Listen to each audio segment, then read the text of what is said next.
Olá IPCA, hoje é quarta-feira, dia 3 de setembro de 2014.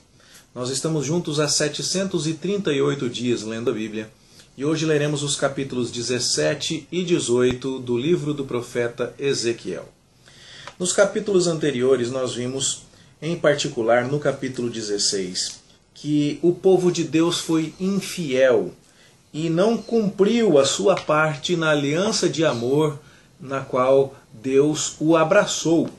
E vimos, porém, no final do capítulo 16, que Deus permanece fiel e vai se lembrar da aliança que fez com o seu povo.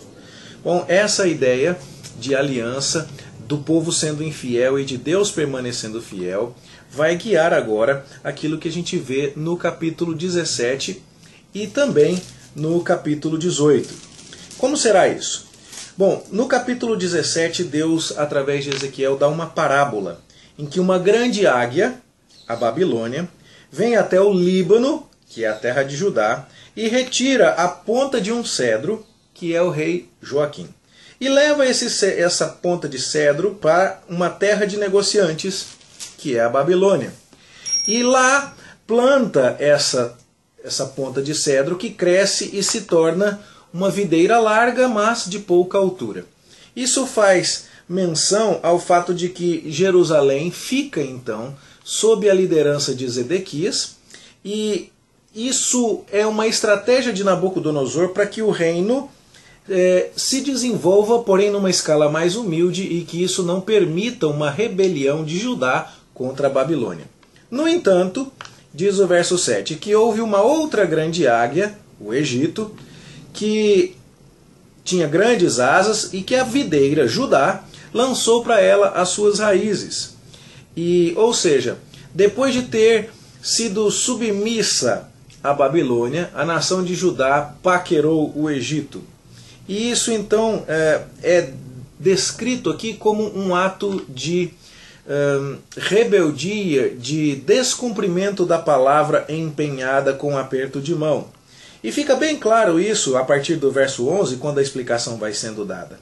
Que a casa de Judá era uma casa rebelde, que o rei da Babilônia veio até Jerusalém, tomou o seu rei Joaquim, tomou os seus príncipes, e tomou um da estirpe real, que era Zedequias, e fez aliança com ele, tomando dele juramento. Um juramento que era, inclusive, invocado com base no nome do Senhor, Jeová. Por isso mesmo o nome de Zedequias foi dado a ele por Nabucodonosor. Então, isso significa que Zedequias descumpriu um juramento solene que fez para com Nabucodonosor e que envolvia o nome do Senhor. Será que Deus deixaria as coisas desse jeito? Que o seu povo fosse tão infiel, tão desleal com a palavra empenhada e que inclusive fizesse pouco caso do seu nome que foi utilizado naquele juramento? Não. Por isso o verso 17 diz que o faraó nem com grande exército, nem com numerosa companhia vai ajudar Zedequias na guerra. Jeremias capítulo 37 já nos fala sobre isso. E, portanto, diz o verso 19, tão certo como eu vivo, o meu juramento que desprezou e a minha aliança que violou, isso farei recair sobre a sua cabeça.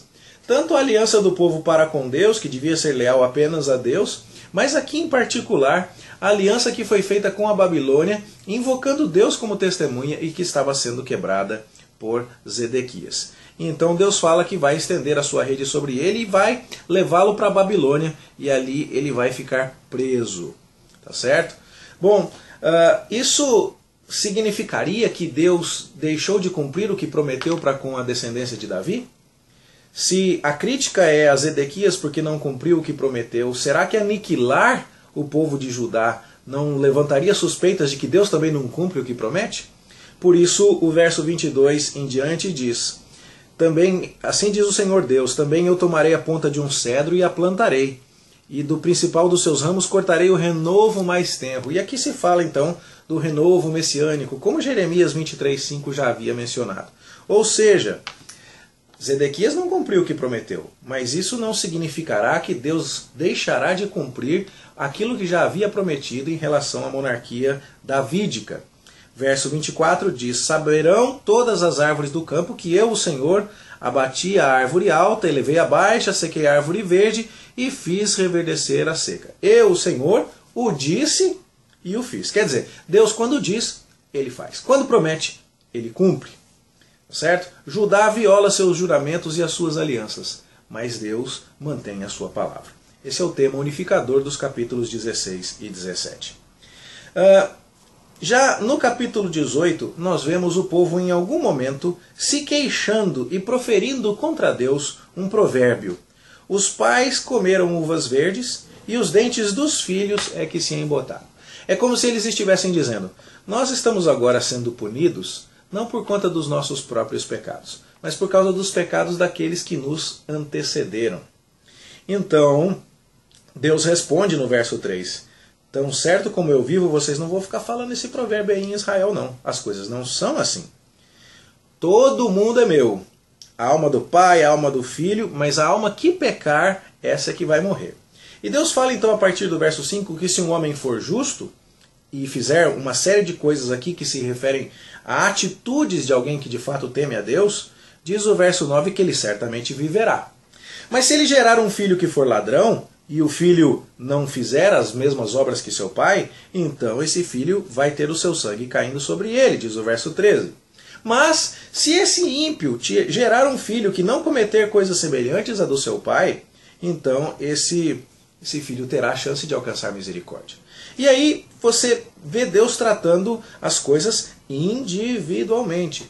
Há sim uma solidariedade corporativa na nação como um todo. Não discutimos isso. E o Antigo Testamento sempre foi muito consistente nisso. Mas a crítica que estava sendo feita a Deus era que, em nome dessa solidariedade corporativa, ele estava cometendo injustiça.